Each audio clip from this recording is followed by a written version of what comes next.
we're not that different from you. It's sort of like, I feel like it's perceived as, since I'm a gay male, that's all I am.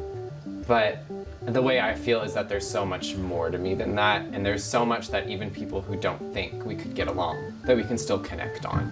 And it's sort of what I would challenge people to, is to look further than just that aspect of someone.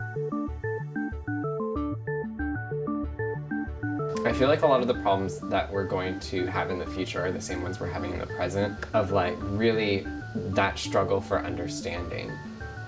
Because I think as more people are willing to express who they are and their identities, it sort of puts it on a bigger scale, and I think in some ways almost amplifies the backlash. And so what I think is that it's just a question of, when are people going to sort of sit down and listen to what the LGBT people have to say, and realize where we're coming from, that we're just people and we have the same needs as everyone else.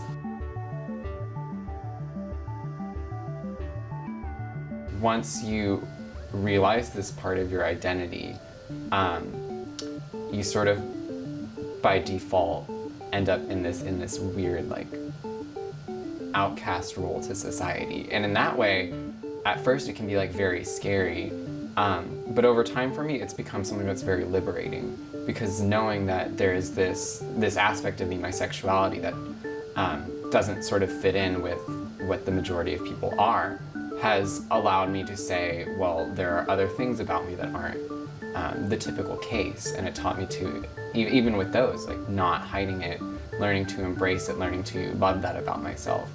So for me, it's been about learning to fully accept and love what makes me who I am.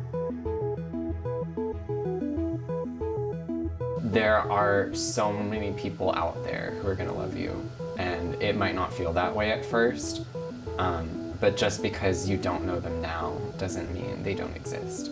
And so a lot of it is about having that patience, and being able to find that hope and know that there's this massive community out there, and there are people that will accept you, even if it's not the people in your life at the moment.